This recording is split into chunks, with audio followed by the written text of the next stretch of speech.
qala al-musannif rahimahullahu ta'ala wa nafa'ana bi 'ulumihi wa bi barakatihi fid dharain amin. Bismillahirrahmanirrahim.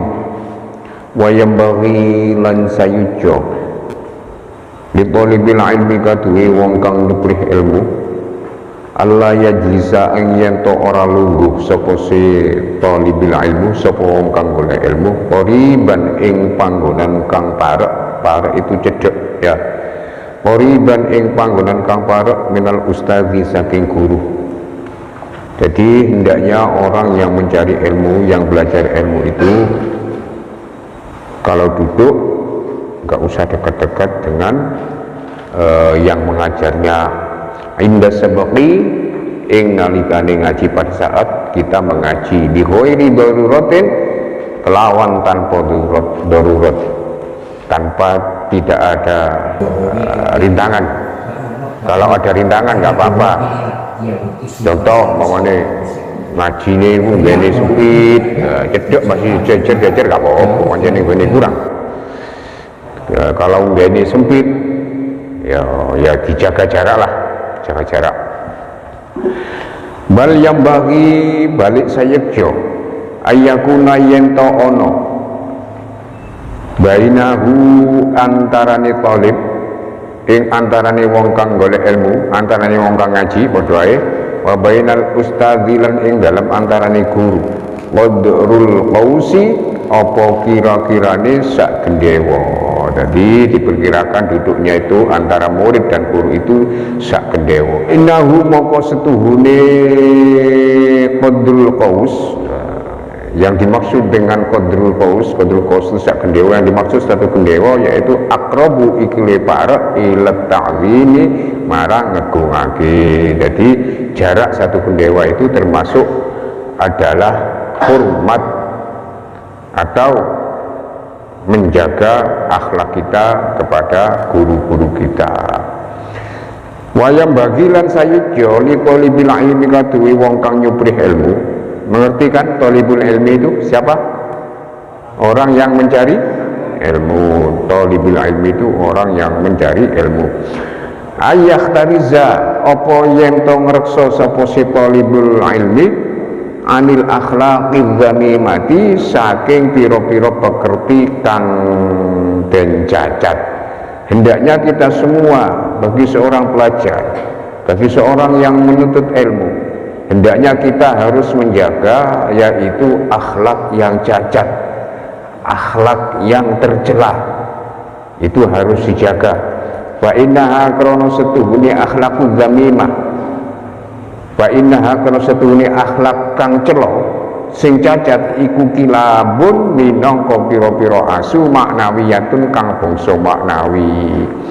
Jadi kalau orang mempunyai akhlak yang tidak baik itu, akhlak yang tercela itu bagaikan anjing di dalam tubuh kita yang tidak terlihat tampak oleh mata kita.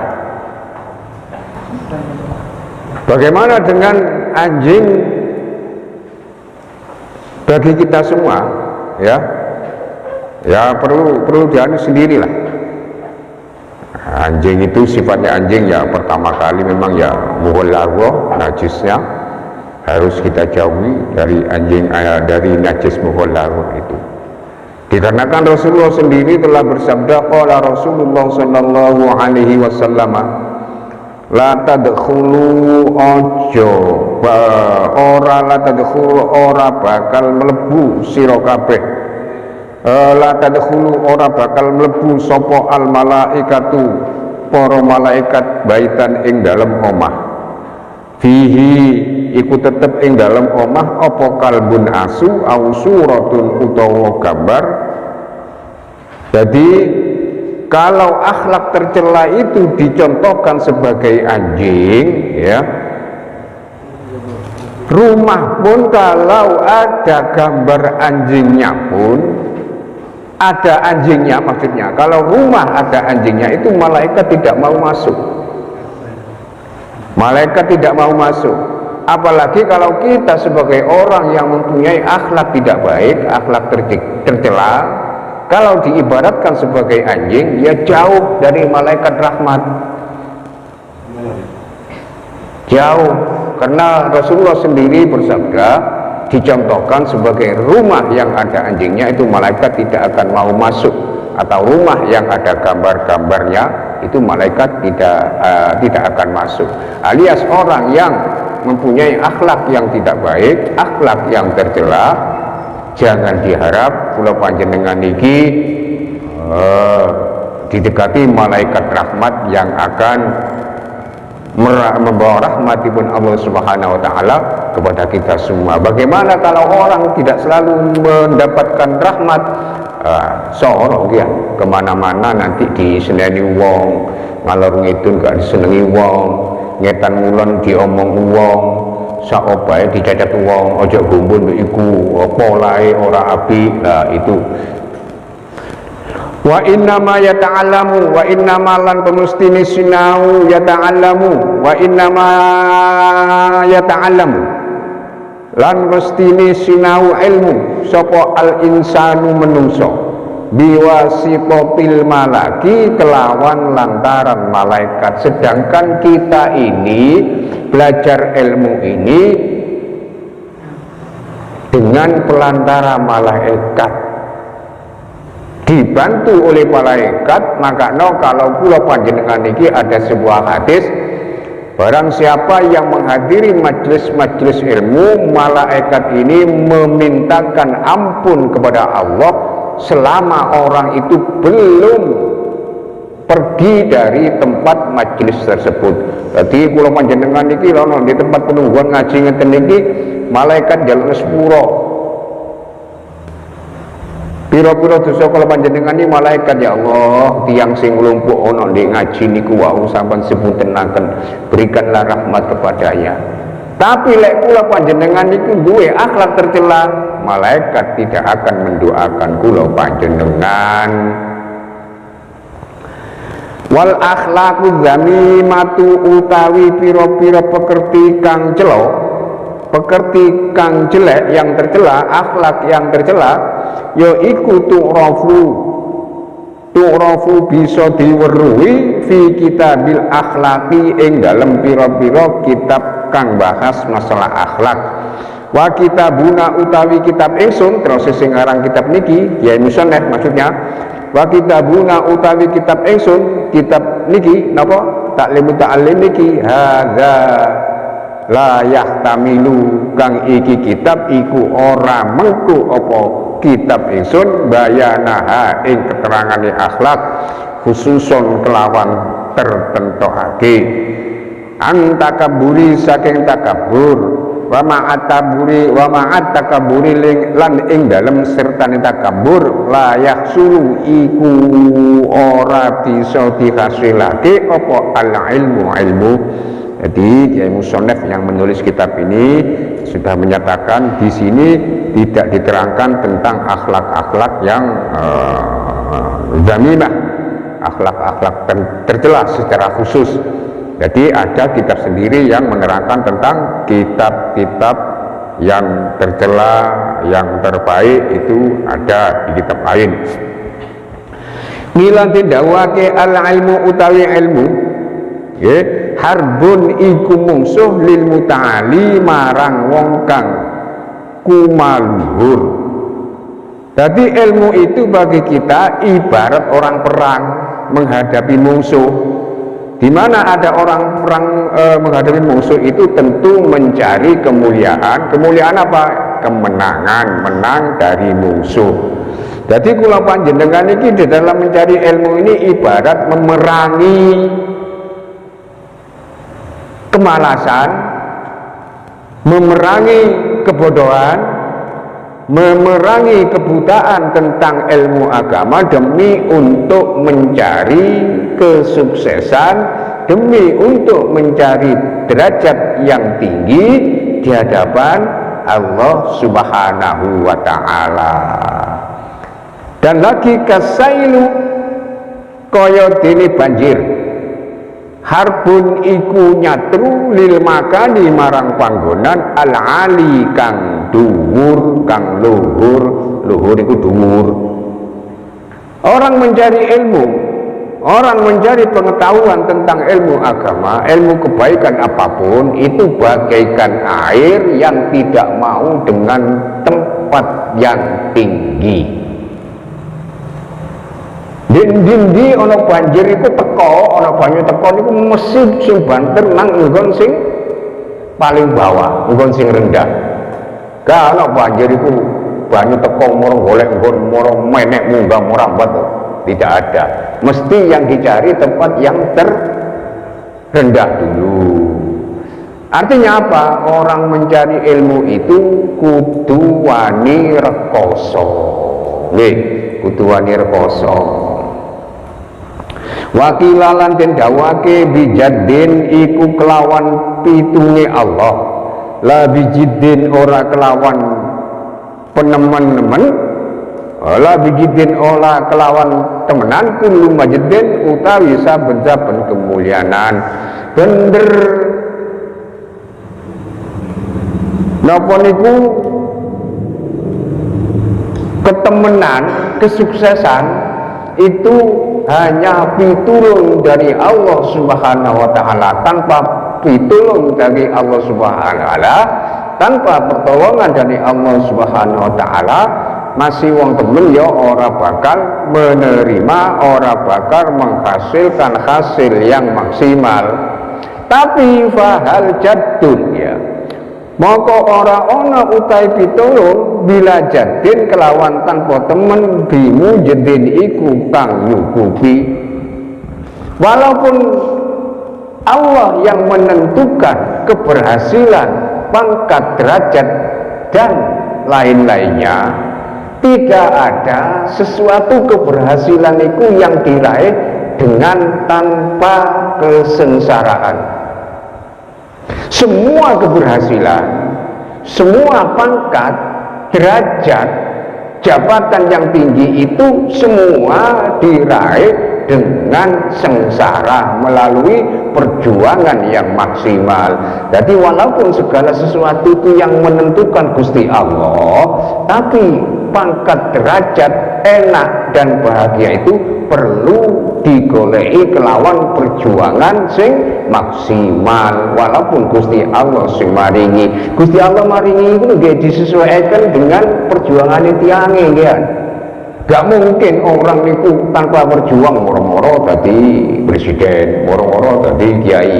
Gak mungkin. Ya butuh teman iso dhisik, ngaji dhisik, sekolah dhisik, perjuangan macam-macam melalui proses yang sangat menyengsarakan. Baru lek perjuangan ini betul-betul maksimal, dan Gusti Allah baru akan dibalas, dikasih pada akhirnya, yaitu satu keberhasilan yang layak bagi orang yang mencari tersebut. Begitu juga ilmu niku bener sing marano alim, sing marano dadi ustaz, marano dadi kiai, marano dadi wali, marano macam-macam niku Gusti Allah kabeh. Tapi tidak mungkin seorang kiai iku moro-moro dadi kiai sengsara dhisik, ngaji dhisik mulai cilik sampai berhasil. Kepingin maca Quran apik, gak mungkin Gusti Allah niki ngenehi nang wong moro-moro gak belajar moro pinter maca Quran. Mokal. Tidak akan terjadi. Moro-moro gak tahu mondok, gak tahu ngaji, moro-moro pidato. Gak mungkin. Semuanya itu melalui proses perjuangan dari bawah, mulai dari nol sampai seberapa tingkat usahanya orang tersebut di dalam mencari sesuatu yang dicari tersebut. Sakniki contoh sing kasar mawon nggih. Aku kepingin duwe mobil, ero lek wong duwe mobil iku enak. Ngalor ngidul pindho gak kesel, gak kudanan. Tapi kepingin mobil gak gelem nyambut gawe. Karepe niku moro-moro ana ting kaya ke swarga, gak mungkin. Iya lagi swarga, kepingin mobil ting teko nggih. Kepingin mangan iwak ayam ting ono, sebab otomatis lagi swarga. Lagi dunia tidak bisa, itu melalui perjuangan dhisik, harus bekerja supaya iso ngumpulno dhuwit, lek ngumpul baru iso tuku mobil. Masih kula nggih saged tuku mobil gak konten, tapi ngumpul sing digeret iku, sing tali digeret. Iso lek gak berjuang.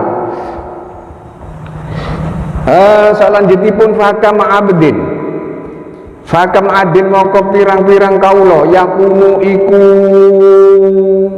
napa ya yakumu iku jumeneng sepose kaulo maklo mahurin ing panggonane wong kang merdeka wong kang hurin lan pirang-pirang wong kang merdeka yakumu iku nggoni sepose hurin maklo ma'abdin ing panggonane kaulo. Makanya semua itu kalau tidak seimbang ya disesuaikan dengan perjuangannya. Karena apa? Banyak seorang budak, banyak seorang budak akhirnya menjadi merdeka. Dikarenakan apa?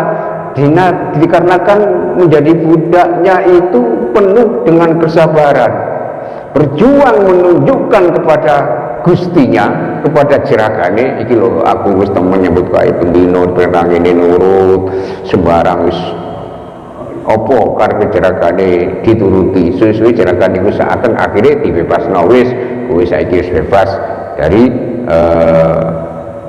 apa yang telah menjadi cengkraman seorang jeragannya tadi. Sakbalike akeh wong pangkat derajat tinggi akhirnya menjadi orang bawahan karena apa? Karena usahai kurang maksimal, setengah-setengah iso mengajukan diri seolah-olah dia menjadi orang yang pandai, yang pintar, saya mampu menjadi ini dan itu, tapi setelah jadi temenan ternyata tidak sesuai dengan apa yang dibutuhkannya. Akhirnya ketumpangan kali wong sing teman-teman berangkat dari bawah yang perjuangannya itu maksimal nggih. Pun salanjutipun faslun utawi iki iku fasal fijiti ing dalem nerangake ketemenan wal muwadzabati lan ngajekake wal himati lan sejo kang luhur. Nah, ini baru pindah fasal ya. Fasal ini menerangkan tentang menerangkan tentang ketemenan, menerangkan tentang istiqomah wal himati dan menerangkan tentang niat yang tinggi, cita-cita yang tinggi untuk meraih kesuksesan dunia maupun di akhirat. Sumala buddha moko nuli ora kena ora, la buddha ora kena ora, tidak mau tidak. Apa tidak mau tidak itu artinya wah gak kena enggak ini kenapa jenenge wajib ya, gak kena enggak petenteng kudu lah niku jenenge wajib.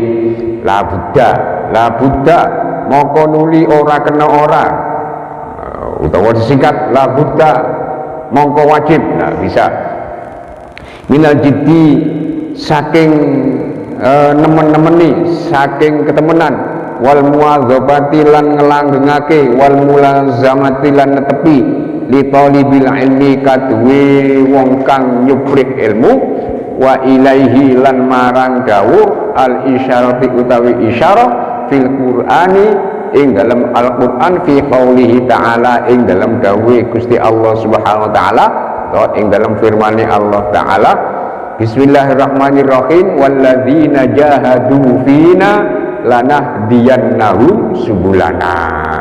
Jadi pasal ini menerangkan tentang seberapa bagi orang yang betul-betul kepingin menjadi orang yang sukses, kepingin orang yang menjadi ajek itu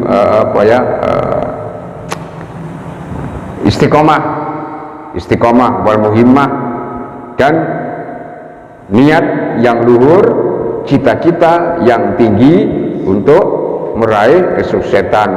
Artinya apa?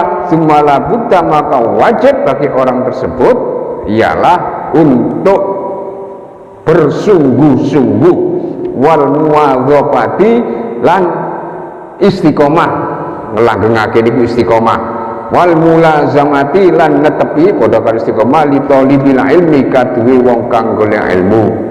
Wa ilaihi netepi apa maksudnya? Ya niku netepi dawuhe pangeran di dalam Al-Qur'an yang berbunyi walladzina jahadu waladina utawi wong akeh jahadu kang padha nemen-nemeni sapa si wong akeh sapa ladina padha mawon fina ing dalem perkara ingsun lanah diyannahum yakti bakal nutuake ingsun ing wong akeh ing ladina padha mawon subulana ing pira-pira dalan ingsun. Maksudnya ayat ini adalah orang-orang yang bersungguh-sungguh mencari sesuatu tentang ilmu kebaikan, tentang ilmu agama, kebaikan di jalan Allah. Tersebut Allah, barang siapa yang bersungguh-sungguh mencari kebaikan, mencari ilmu di jalan Allah, lana diyannahum, maka aku akan tunjukkan jalan kepadaku. Terus Gusti Allah, sapa wong sing temen ngaji, sapa wong sing temen golek urusan agama, sapa wong sing temen golek ilmu tentang kebaikan di jalan Allah, Allah pasti akan menunjukkan jalannya. Asalkan temenan, lah gak temenan gak itu tenan nang pangeran ngoten lho. Gak itu tenan, makanya hidayah niku bisa dicari. Petunjuk itu bisa dicari. Lewat apa mencarinya? Ya lewat belajar untuk mencari petunjuk. Kalau mencari tentang kefahaman agama, ya mengajilah tentang ilmu agama. Kalau mengaji tentang ilmu dunia, kebaikan ilmu dunia, ya mengajilah sekolah. Selama ilmu itu ilmu yang baik-baik. Kalau tanpa belajar, tanpa sekolah, tanpa ngaji, tidak akan ketemu dengan tujuan kita masing-masing. Man utawi sapane wong pola bakal nyupri sapa man syai'an ing suwiji-wiji wajadalan nemen-nemen sapa siman wajada moko nemu sapa man. Barang siapa mencari sesuatu dengan sungguh-sungguh, maka orang tersebut akan menemukannya. Tapi di dalam mencari sesuatu setengah-setengah, gak maksimal, gak bakalan ketemu nang barang sing digoleki. Contoh, aku kepingin nawono kromo rek pawane budal, tapi budalnya gak temenan, menggak menggo. Kancane wis tutup wis mang sampai mulai nek omah dek sik durung tutup dik Ahmad Yani. Kenapa gak temenan? Makanya mantola basyai'an wajada. Barang siapa mencari sesuatu dengan sungguh-sungguh wajada, maka dia akan menemukannya. Sebaliknya dan terusannya waman utawi sapane wong qara'a iku ndodok sepeman, ndodok ya, bukan dodok itu, ndodok. Ndodok itu apa? Tok gitu apa? Ngetuk, ya, ngetuk pintu.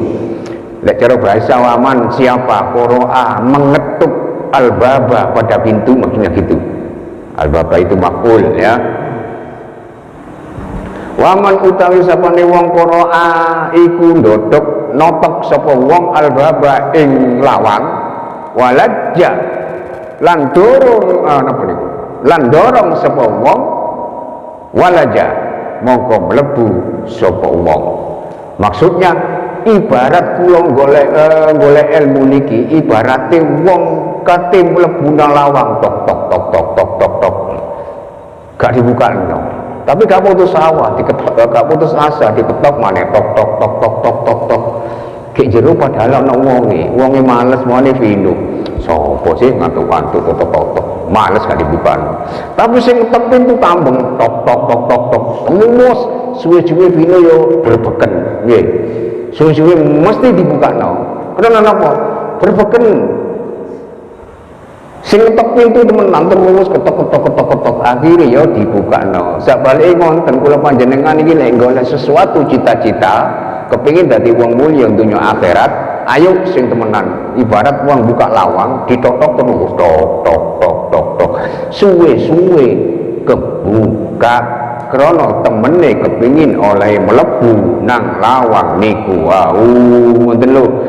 Maksude ngonten wakilan den dawake biqadrima kelawan kira-kirane barang tata'anna kang kangelan sira tanalu moko le sira ma ing barang tatamanna kang ngarep-ngarep sira. Karena napa? Sampean lek golek sesuatu barang niku tergantung dengan usahanya kula panjenengan. Sampean lek usaha niku arasa-rasen ya oleh titik, lek setengah-setengah ya oleh setengah, lek setengah maksimal ya setengah maksimal. Kok lek maksimal pol oleh ya akeh. Ngoten yang dimaksud niku ngoten. Sembarang kali itu tergantung usaha. Mboten mungkin Gusti Allah niku ngenehi wong sing arasan-arasan rebutan. Ana rebutan emas, lembut-lembut emase. Sing rebut ana sing kenceng, ana sing arasan-arasan, ana sing gak gelem blas, jelas gak oleh. Ana sing gelem tapi arasan-arasan, ana sing gelem semangat, ana sing gelem serakah oleh jubuke. Mesti sing serakah niku oleh akeh. Semua kate tinggi. Lek sing drewer ya gak oleh apa-apa. Oleh titik, apa maneh gak gelem blas, tambah nol. Nggih, ibaratnya ngonten tiyang golek ilmu niku kudu temenan, kudu sing serakah golek ilmu niku.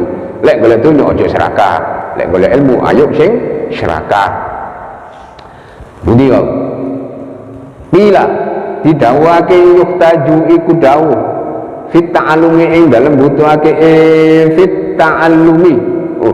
Bila den dawake yuktaju iku den dibutuhake fit ta'allumi ing dalem sinau ilmu wa tafaqquhi lan muti ilmu fikih ila jiddin marang oleh nemen-nemeni asalasati kang telu. Lan maneh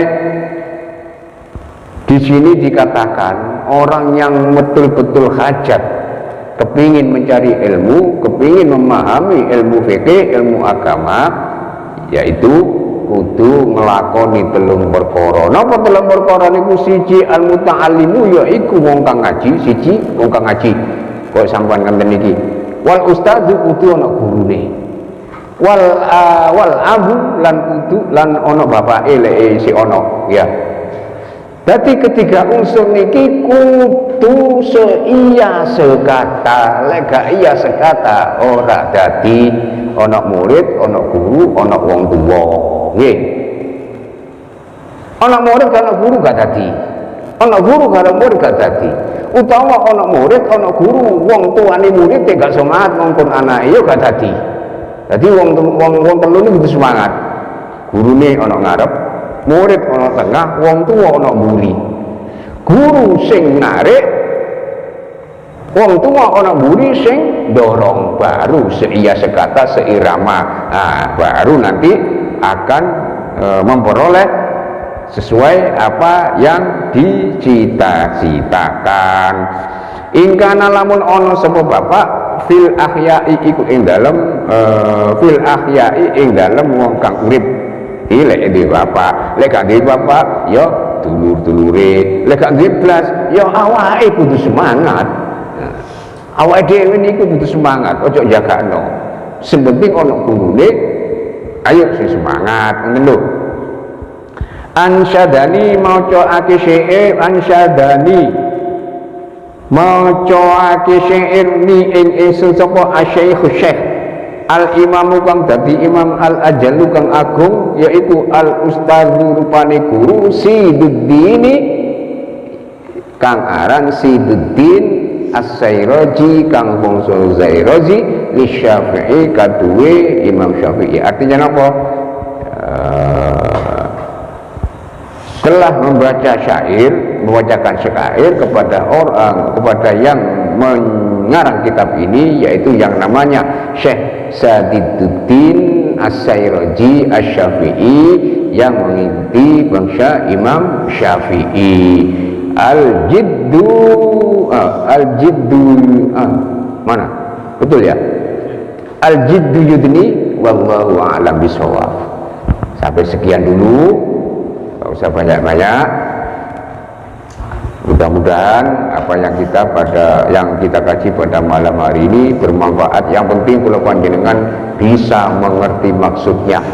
Jadi orang yang mencari sesuatu apapun itu harus benar-benar punya tekad, punya niat, punya harapan yang besar, diikuti dengan semangat dan istiqomah, dalam mencari sesuatu tersebut pasti pada akhirnya akan menemukan yang dicarinya, terutama yaitu tentang ilmu-ilmu. Wong ngaji nggih ngoten, kudu semangat, niat yang kuat, istiqomah, jejeg, baru nantinya akan tutup manjadda wajadani barang sapa wong sing temen bakal menemukan sesuatu yang dicari. Dan tadi sudah diibaratkan orang yang ketok-ketok pintu, walaupun gak dibuka no, suwe-suwe lah diketok-ketok terus, suwe-suwe sing di omaya berbeken, suwe-suwe dibuka no. Iku contohnya wong kang temen mencari sesuatu hal yang dicari, terutama mencari ilmu. Al-Fatihah.